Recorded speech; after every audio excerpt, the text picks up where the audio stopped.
Hello, my people. My name is Nicholas, and I'm here today to give you some information. I've really been getting a lot of inboxes of people asking me how I managed to get to the UK. First, I am a nurse from Kenya. Kenya is one of the countries in East Africa. I came to the UK last year around June, and my process to the UK started back in 2017 in my last year in campus, and I always said I want to work in the UK. So my journey officially started in 2020, just when we were hit by COVID, and it was really a challenging period, to be honest with you, because most of the government offices were not operating as usual, so there was a lot of delays and here and that.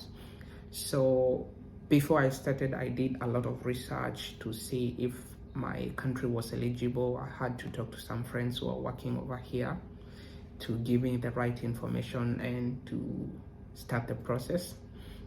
Lucky for me, I managed to start my process in March. I got my documents signed off, and after that we had to send my license, my academic certificates to the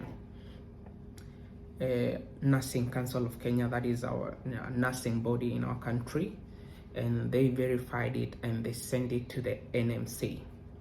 So after they sent it to the NMC replied back that they were satisfied with the documents, and I had to start the process. So after that, I managed to open an account with Pearson VUE, and Pearson VUE are the guys who normally provide the exam on behalf of NMC. And also I created an NMC account, because for you to be eligible to book for the CBT exam, you have to be able to access the NMC portal. So I had to open an account and register as well, and everything was so smooth. I managed to get through to the Pearson VUE account at the same time NMC account, and I was ready to go. So I got my materials for revision of CBT, and it just took me 6 weeks, and in July I managed to sit for my CBT and I passed on my first attempt. So at that time I was really encouraged. I was up for the game, and I was really working hard towards getting everything ready. So I had like a break for like a month, and now I started my IELTS study. So IELTS study is majorly like an English exam, whereby you get tested on whether you are eligible to speak English or you are able to speak English fluently, so that they can assess whether you can take care of patients in the right way. So I started my studies privately with one of my tutors. Is called James. He's got a company which provides services for IELTS study, and if you are interested, I can always tag him on my account there. Just look on my bio down there, you'll find a link. His company is called Jamafreak, and he normally offers very nice packages for IELTS study, not only in Kenya but also around other parts of the world. And at the moment is tackling every part of Africa at the moment. So if you are interested, it's just around $100. So if you are interested, kindly you can also DM me, you'll get that information. Then I did my exam for the first attempt, and I did not fare well. I failed in reading, and I got a 6.5, and for the UK standard you need to get a 7 in reading.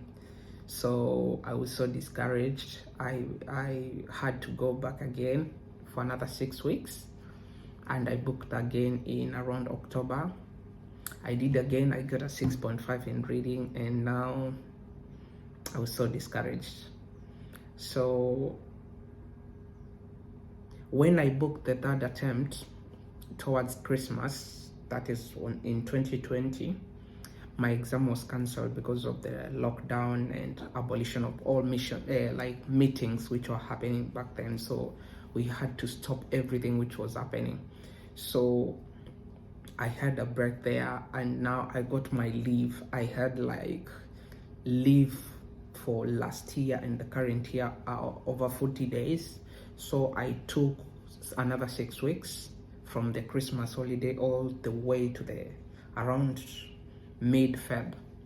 So I really did a lot of revision. I did a lot of paperwork with my lecturer, and it was really messy because you can imagine I did almost 32 exams on my own, timing myself, and it reached a point whereby I was almost giving up because I was saying, if I fail my third attempt, I'm not doing this exam again.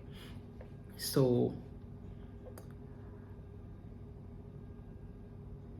I went on with the studies, and around Feb 6th, I sat for my third attempt for the IELTS study, and I managed to pass.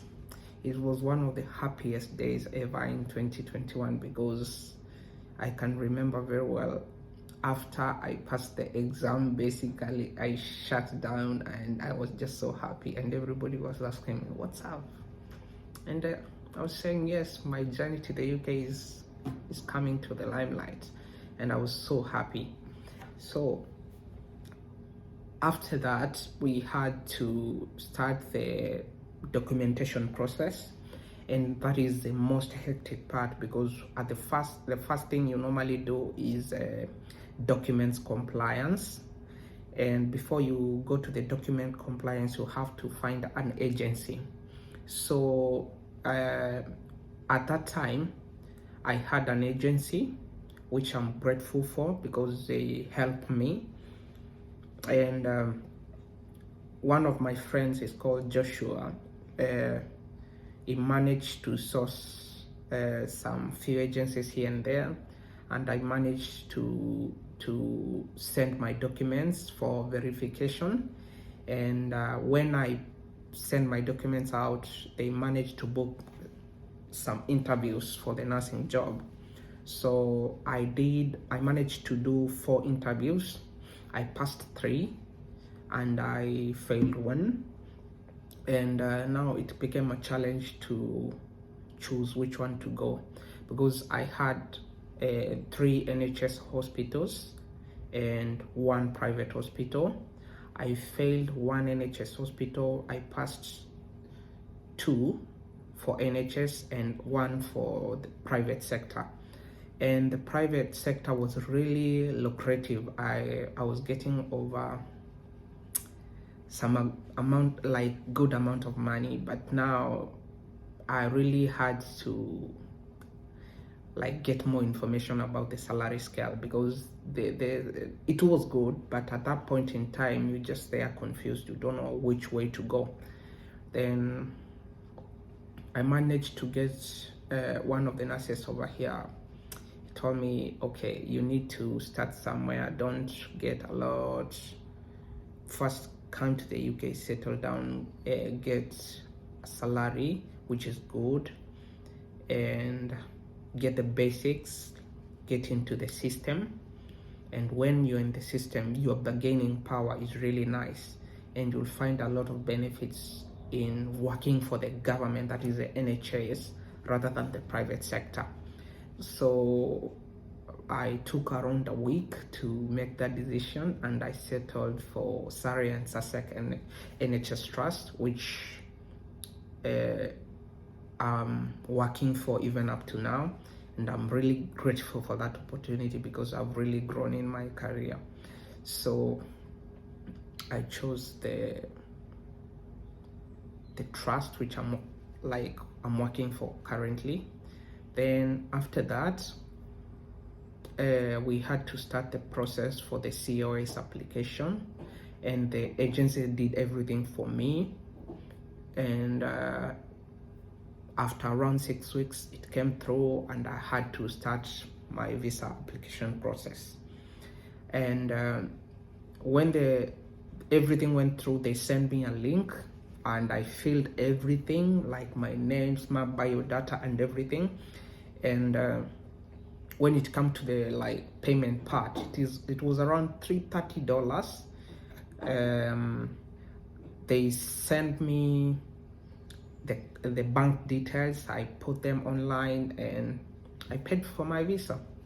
So within a period of 15 days, my visa was out, and boom, I was traveling in May, that is 2028, and I was still working in my previous job. So I resigned. I had already given them like a 1 month notice. I left my job on 25th of May, and 3 days later, I was traveling to the UK. So they booked my flight and everything, my accommodation. That is the 14 days for the quarantine. They paid everything. I was staying in an hotel in London Heathrow because of the COVID-19 measures in the UK. They were very, very strict on the measures because we were staying in an hotel alone. They were serving 3 meals a day, and you could get a 20 minutes break during the day to go out and exercise a little bit and come back for 14 days. And we were doing tests, COVID tests, on the 2nd day, 8th day, and 14th day, 3 tests. And lucky for me, I did not get COVID. After the quarantine, I came to the workplace. They had already booked our accommodation for 3 months. And it was one of the most amazing things which my employer did for me, because you can imagine coming to a new country whereby everything is new, you're not used to the system, and you come to a house which is fully equipped. They have paid your rent. You're basically coming with your own clothing, and yeah, you're good to go because they had utensils. Everything was paid for you, just coming in the way you are, and everything is there, just buying your own shopping and settling down for the next 3 months. Then we started our orientation and also OSCE studies, because before you get your UK license, there is a test called OSCE, which normally entails a series of procedures, and they normally assess you using like certain criteria, and it's always timed. You're told to do a certain procedure within this number of minutes, and they see if you're going to do it effectively and within that time. And then if you pass the exam, you normally get your NMC pin, which is equivalent to your nursing license in the UK. So we did this the study for like 4.5 weeks. I sat for my OSCE and I passed, and I started my nursing job. I was placed in the ITU department. It was quite a shift, because back in Kenya where I was working in a neonatal ICU. That is like being my passion all through, and I had to shift from neonatal ICU to adult ICU. One thing I've loved about working for the NHS, and specifically Surrey and Sussex NHS Trust, is they give you the opportunity to grow. They hold your hand. They'll give you a lot of information. They'll have study days as your working days. You'll get a lot of information, and you're going to learn on job. to a point that you are comfortable even taking care of our patient, because there was quite a shift in terms of our nursing in the way we did approaches and the evidence-based system. So we had to change everything we were doing to a totally new way, and I loved it. And it's almost a year now. I'm a year old in the UK, and it's been absolutely great. And if you want to come to the UK, I would advise you to start the process. It does not take that long period of time, because I managed to do it within less than a year, even after I failed my English exam 3 times. So if you're willing to come to the UK, always you can feel free to inbox me. I'll give you tips on what you need to do. And before you start the process, have your paperwork in the right order. The other thing is ensure you've done your research to know whether your country is eligible to get nurses to the UK or not, because I know some countries have been blacklisted because of one reason or another. So just check up that information. It's available on the UK government website, countries which they can source from. So just get that information and you'll be happy to start the process. And if you're already in the process, I wish you nothing but the best. Welcome to the UK in the near future.